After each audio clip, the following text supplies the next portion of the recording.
One ordinary afternoon, a woman walked into one of the city's most luxurious boutiques, looking completely out of place. She wore faded jeans, a simple old t-shirt, and worn-out sneakers. Her steps echoed on the cold, pristine marble floor, breaking the solemn silence within.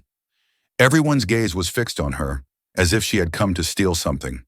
Victoria, the store manager, approached her with high heels clicking, a polite yet judgmental smile gracing her face. Victoria instantly labeled the woman as someone who didn't belong here. Yet neither Victoria nor anyone else in the store knew that this unassuming woman was Patricia Taylor, the mother of one of the world's most beloved and respected actors, Keanu Reeves. When the truth about her identity was revealed, the opulent atmosphere of the boutique would shatter, forcing everyone to confront their prejudices. This encounter would transcend a mere incident, becoming a profound lesson. Before we continue with this story, tell us where you're watching from in the comments below. If you enjoy stories like this, don't forget to subscribe to our channel, because tomorrow we'll have another special story just for you. Victoria thought she was merely seeing a customer. With its white walls, illuminated glass shelves, and the soft scent of perfume filling the air, the boutique was a sanctuary of exclusivity. For a decade, Victoria had been at the heart of this luxurious universe, the embodiment of perfectionism. Tall, impeccably dressed, her sharp gaze missed nothing. "Clara, align the crystals in the display now," she commanded, a reflection of her relentless pursuit of excellence. To her, luxury was more than an experience, it was an ideology. Only those who knew how to appreciate it deserved to be there. Tourists and window shoppers were a constant nuisance. "These window shoppers don't buy anything. They only degrade the experience," she often murmured. She quickly assessed customers based on appearance and demeanor, deciding who was worthy of that exclusive world. It was a Tuesday morning when Victoria, during her usual store inspection, noticed something that instantly unsettled her. A woman had just entered, and her outfit clashed entirely with the boutique's luxurious atmosphere. Worn-out jeans, simple sneakers, and a gray sweatshirt with the word "love" printed across the chest.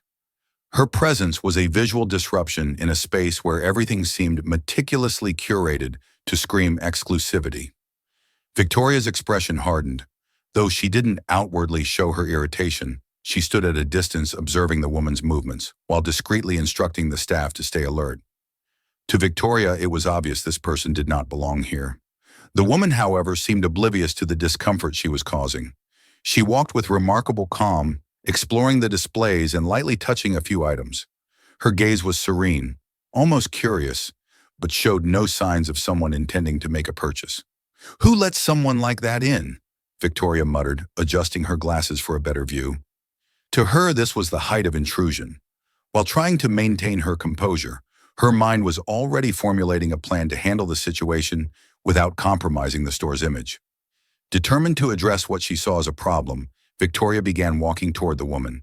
Her heels echoed on the marble floor, a sound that had become almost synonymous with her authority. When she finally reached close enough to confront her, Victoria took a deep breath and smiled. It was that calculated smile, cold yet polite, that she used to dismiss people who, in her eyes, didn't belong in that space. "May I help you?" Victoria asked, tilting her head slightly. The woman looked up at her, and something in her gaze made Victoria hesitate for a fraction of a second. It was a look that exuded calm and unwavering confidence. Yet Victoria brushed off her unease and prepared for the next step. She needs to leave, Victoria thought.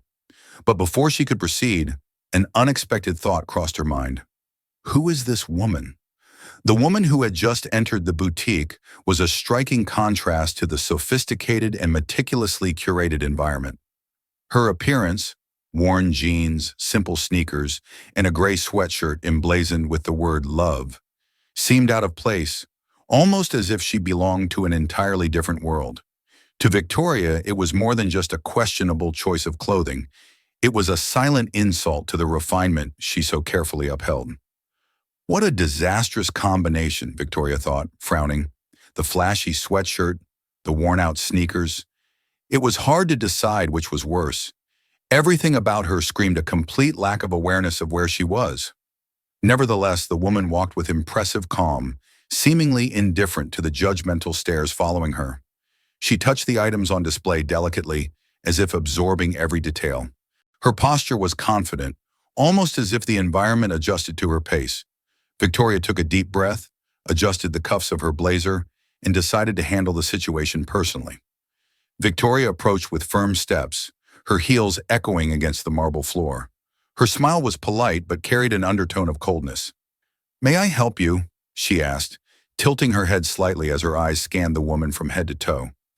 It was impossible to hide the judgment in her expression. The woman looked up, smiling faintly. "Just browse," she replied, her voice soft yet firm, seemingly unfazed by Victoria's tone. "I see," Victoria responded, crossing her arms and maintaining an air of superiority. "But our policy is clear. We aim to provide a serene and exclusive experience for our clients. It's important to preserve that atmosphere." The woman tilted her head slightly as if considering the words. "I just wanted to look around. I've never been in a boutique like this," she said calmly. "It certainly doesn't seem like the kind of place you frequent," Victoria said, not bothering to hide the sarcasm as she adjusted her hair. The woman offered a small smile, as though Victoria's words carried no weight. "That's true, I usually prefer more relaxed spaces." Victoria pressed her lips together, feeling slightly provoked. "Well, here we offer something more refined," she said, emphasizing the word. "Our goal is to cater to those who truly appreciate the value of exclusivity and sophistication." "I see," the woman replied with a slight nod. "So exclusivity is something you measure by appearance?" "It's not about appearance," Victoria retorted defensively. "It's about maintaining the appropriate environment for our clients." The woman kept her smile, now tinged with irony. "Interesting. So what makes a customer appropriate?" Victoria felt irritated but couldn't show it. "Good taste, elegance, and a certain understanding of what luxury truly means." The woman laughed softly, almost imperceptibly. "That seems like a lot of work just to buy a dress." Victoria couldn't suppress a sigh of exasperation. "Our pieces are not just dresses," she replied with emphasis. "They're haute couture creations that represent a lifestyle, something that might be hard to explain to someone who isn't accustomed to it."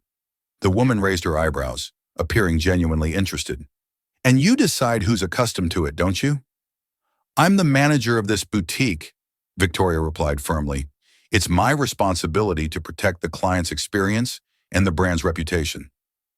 The woman tilted her head slightly, studying Victoria as if trying to decipher her. "You seem to take this very seriously," she said, her tone sounding both like a compliment and a veiled critique. Victoria remained silent for a moment, feeling unsettled by the woman's composure. There was something about her, an unshakable confidence that seemed completely detached from the scenario around her. "So, have you decided," Victoria asked in a calculated tone, "whether you'll continue browse or if you'd like to try something on?" "I'm in no rush," the woman replied, smiling enigmatically. "I'm still deciding." Victoria took a deep breath, trying to control her growing irritation. Before she could respond, the boutique's doors opened once again. The echo of Victoria's heels filled the boutique once more as she turned toward the entrance. An instant hush fell over the store, as if time itself had stopped.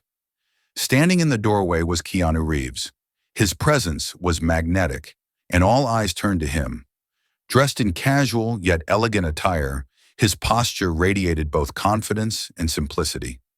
He glanced around briefly, his gaze quickly landing on the woman in the sweatshirt. "Ah, there you are," he said warmly, walking toward her with a relaxed smile. Victoria blinked, confused. "You know this person?"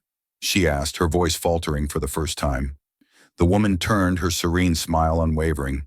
"Oh, I'm sorry for the confusion. My name is Patricia Taylor. Keanu is my son," she said lightly, holding Keanu's arm as he approached her. Victoria froze. "Patricia Taylor," she repeated, struggling to process what she had just heard.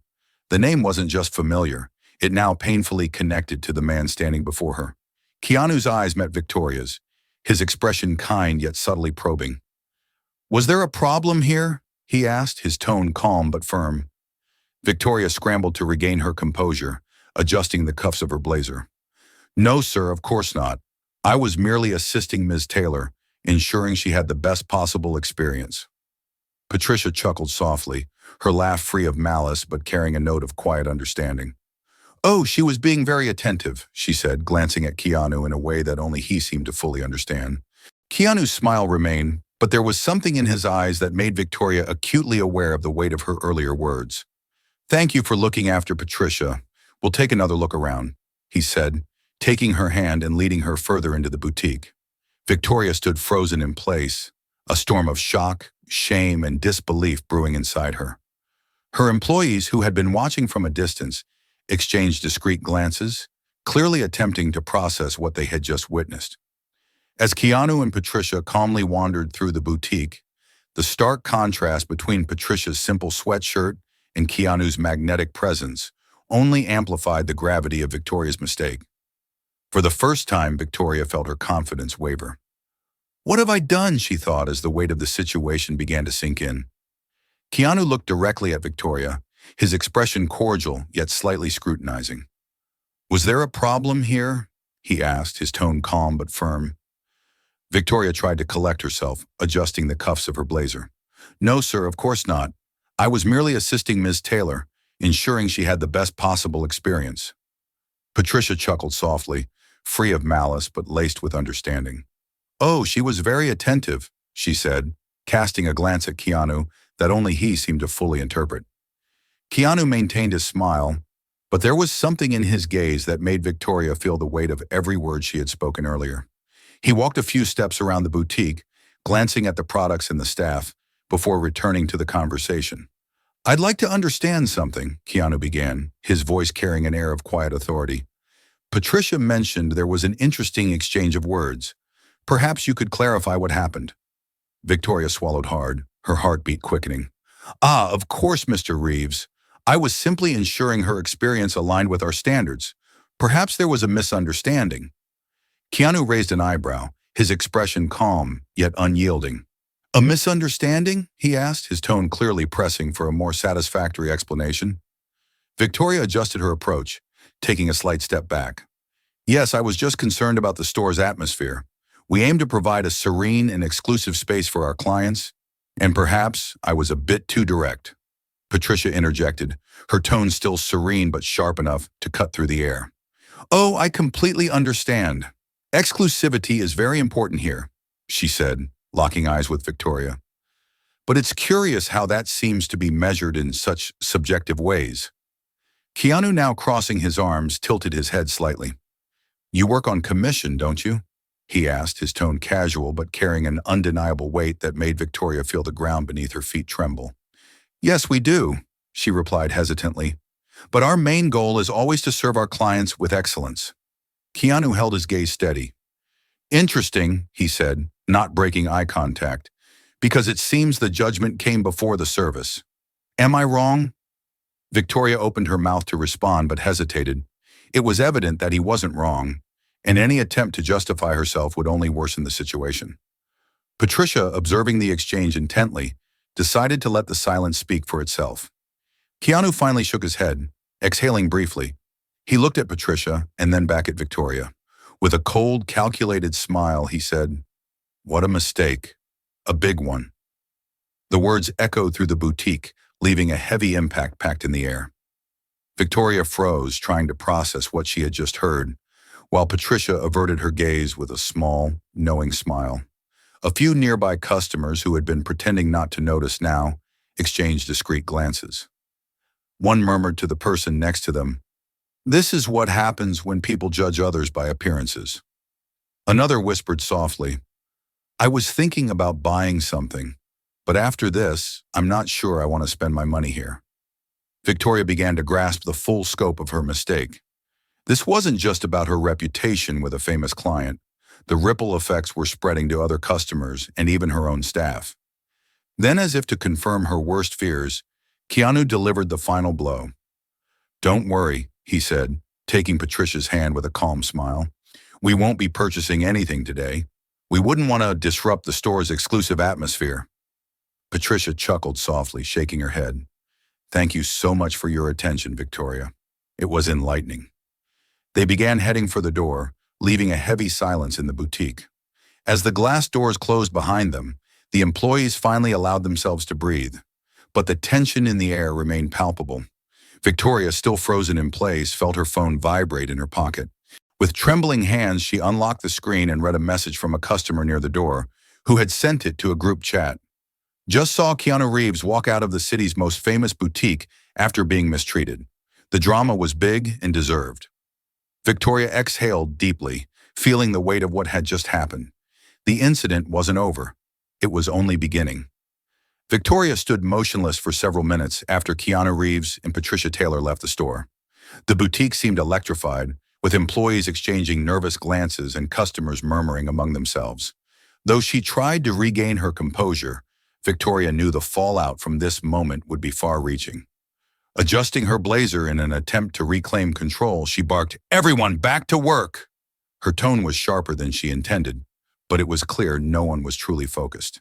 The dramatic exit of the couple still reverberated through the boutique like an unshakable echo.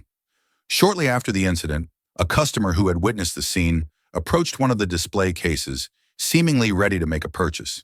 Instead, he turned to Victoria and said, "I was going to buy that watch, but I think I'll reconsider. If the service here depends on how someone is dressed, maybe I shouldn't spend my money here." Victoria tried to muster a polite smile, but the impact of his words was undeniable. Other customers began leaving the store, some in silence, others murmuring their dissatisfaction. She could feel control slipping through her fingers. Victoria sat in her office, the phone still trembling in her hands. The conversation with the boutique's owner had been direct and harsh. He had pointed out the social media posts, the dissatisfied customer comments, and the overall damage her behavior was inflicting on the store's reputation. "Do you understand what's at stake here?" he said, his tone grave. "It doesn't matter how many years of experience you have, Victoria. A mistake like this can cost us dearly. I need you to fix this now."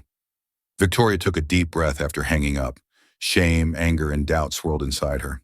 For years, she had believed that exclusivity equaled judgment, that it was her duty as a manager to determine who deserved to be there. Now that logic seemed to be crumbling before her. Alone in her office, Victoria replayed the incident in her mind. Patricia's words, calm but cutting, echoed, "It's curious how that seems to be measured in such very subjective ways." She ran her hands over her face, feeling drained.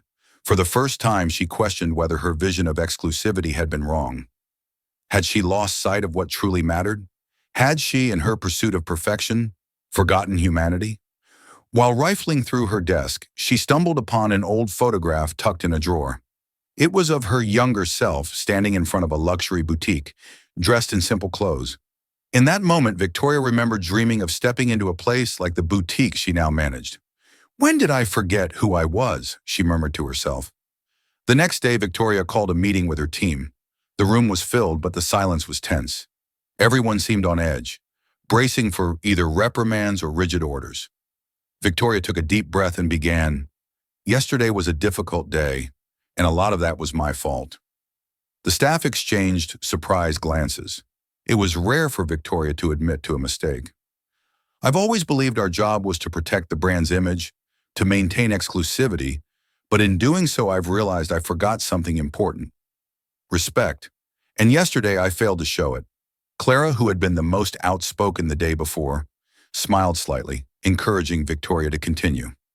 Victoria looked around at her team and said, "From today, I want us to think about exclusivity differently, not as a barrier, but as an inviting and memorable experience for every customer. Let's change."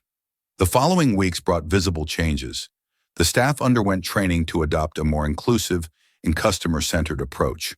Victoria led by example, greeting every customer with genuine warmth, regardless of their appearance or status. Physical changes were made to the boutique as well. Near the entrance, a mural was installed with the phrase, "True luxury is not in the things we possess, but in the connections we create." To Victoria, this was more than a motto. It was a new philosophy. A few days later, Victoria was in her office reviewing reports when she came across an old photo of herself. It was the same picture she had found earlier, of her standing in front of a boutique as a young woman, dressed simply and dreaming of the world of luxury. This time, as she looked at the photo, she didn't feel shame or regret. Instead, she felt a deep connection to the young woman she had once been. She placed the photo on her desk, alongside Patricia's message, as a constant reminder of where she came from and how she had chosen to grow. The boutique now featured a new message prominently displayed near the entrance. True luxury is not in the things we possess, but in the connections we create. Victoria looked at the phrase every day, reminded of the importance of continuing to evolve. For her, the boutique was now more than a space for selling. It was a place where people from all walks of life could feel valued. At the end of the day, as the boutique's lights dimmed, Victoria smiled. For the first time in a long time, she felt at peace with her work and the person she was becoming. If you enjoyed this story, we have many more that will warm your heart. Click the screen to explore more tales of hope, compassion, and resilience.